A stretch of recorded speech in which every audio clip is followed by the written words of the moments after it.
pessoal, mais uma semana, mais um vídeo. Dando continuidade à série Como se faz um santo, hoje, pessoal, eu vou contar um pouco para vocês qual o procedimento que a Igreja Católica faz para reconhecer uma pessoa como santa. Quais são os elementos principais que a Igreja Católica leva em consideração para elevar a condição de santo um dos seus fiéis? Bom, pessoal, quando a gente fala do processo de santificação, é importante a gente ter em mente que este processo legal é um dos mais rigorosos que a Igreja produz. E essas etapas são inúmeras. A primeira etapa que a Igreja exige seria a mobilização das pessoas que são interessadas em transformar um determinado membro da sua comunidade em santo. Então, nesta primeira etapa, nesse pontapé inicial, vamos dizer assim, é necessário um abaixo-assinado que seja aprovado pelo bispo da região do futuro candidato. No segundo momento, aceitando essa mobilização e aceitando a viabilidade disso, o bispo busca a implantação de um tribunal que estabelece um cronograma de tarefas rígido para que o procedimento do processo de canonização se desenvolva. Então, esses procedimentos são os seguintes: o levantamento da veracidade histórica do candidato. Exemplo: busca de atestado de batismo, o atestado de óbito e outras documentações que sejam capazes de provar a biografia do candidato. Passada essa fase, o arcebispo também nesse tribunal estabelece a nomeação de historiadores que, junto com um cargo chamado o de postulador da causa, procura estabelecer a relevância daquele candidato dentro da história da sua comunidade. Como é que é feito isso? Através da biografia do candidato, da vida do candidato, procura-se observar qual a influência dele para essa comunidade? Como? Através de escritos, de testemunhos, de relatos, de cartas. Então, um conjunto de coisas que sejam capazes de demonstrar a relevância de uma pessoa para essa comunidade. Juntamente com isso, se levanta os antecedentes dessa pessoa. Se durante a vida não se cometeu nenhum ato que vá contra os princípios defendidos pela Igreja. Com relação a isso, podemos dar um exemplo. A pessoa não pode ter matado, que isso seria um elemento que excluiria esse eventual candidato.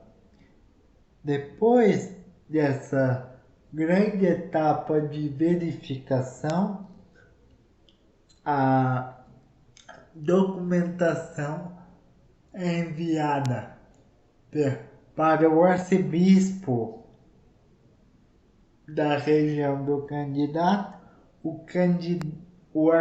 A autoridade verifica a documentação e busca um elemento super importante, que é a comprovação de não culto da pessoa. O que é isso?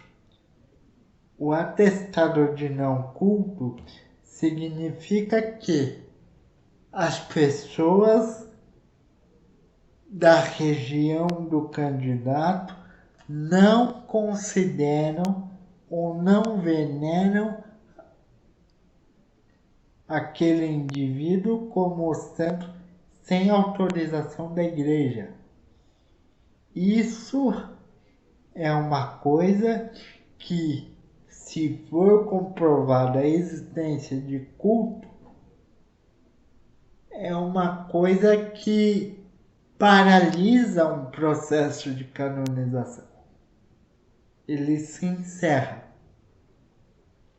E ainda o local recebe uma advertência, vamos dizer assim. Depois dessa primeira fase histórica,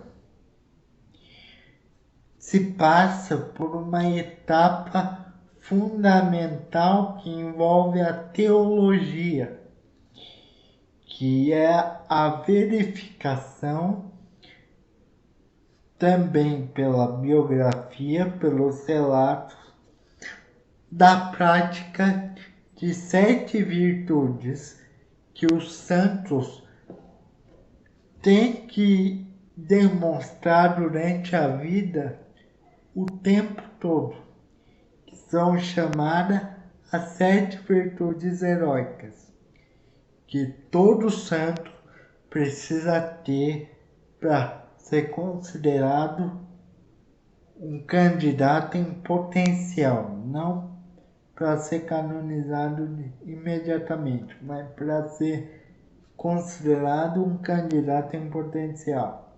Essas virtudes são fé, esperança, caridade, que são aquelas virtudes que todos os cristãos recebem pelo batismo, e outras 4 que são desenvolvidas durante a vida, que é a temperança, prudência, fortaleza e justiça. Tendo essas 7 virtudes demonstradas pelo levantamento histórico e a análise de teólogos dirigidos para isso, o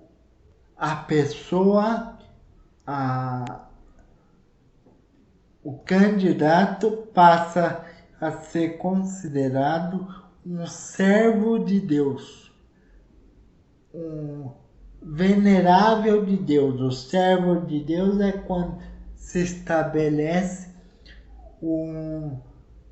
uma visão de que a pessoa não tem nenhuma falta visível contra a Igreja Católica. Aí é considerado servo de Deus. Quando se verifica a existência dessas virtudes heróicas, a pessoa passa a ser considerada venerável servo de Deus. Depois dessas verificações históricas e teológicas, aí sim se passa pela comprovação dos milagres, que é importante a gente estabelecer uma diferenciação entre beatificação e canonização. O que é a beatificação? A beatificação é o primeiro estágio no caminho da santificação. O que significa isso? É uma autorização parcial para o culto de uma pessoa. Então, quando a pessoa é beatificada, ela tem autorização para o culto no local de nascimento e no local de morte. Quando a pessoa é membro de uma ordem religiosa, por exemplo, um franciscano, essa pessoa pode receber culto em todas as casas franciscanas também. Mas o que caracteriza a beatificação? É a verificação de um milagre de cura. O que é esse milagre de cura? A igreja investiga vários relatos de curas de doenças de fiéis que atribuem aquela cura a uma determinada pessoa, a um determinado candidato a santo. E qual a característica dessa cura? Tem que ser instantânea, permanente e sem convalescência. Essas três características, um milagre para beatificação e canonização tem que ter. Depois a pessoa beatificada, o que acontece? A próxima etapa seria a canonização. A canonização é a autorização universal do culto para uma pessoa. Em toda a Igreja Católica. Como é que é feito isso? O processo de canonização, embora tenha todas essas etapas que eu estou tentando resumir a vocês, é considerado uma peça jurídica única. É um volume grande de escritos. Peça jurídica única, o que eu quero dizer é assim, que tudo é levado em consideração. Então, depois da pessoa beatificada, para a canonização, é considerado como se fosse uma continuidade. Então, o que é a canonização em termos de procedimento? Depois de todas essas etapas históricas e a comprovação do milagre, tenta-se investigar um segundo milagre, com as mesmas características: cura instantânea, cura sem recaída e sem cura instantânea peraí, pessoal. Cura instantânea sem convalescência e sem recaída. Sem recaída, lembrei. Instantânea, sem convalescência e sem recaída. Comprovação desse segundo milagre feita. Todo esse processo enviado para o Papa. E o Papa tem a prerrogativa, tem o direito de aceitar ou não.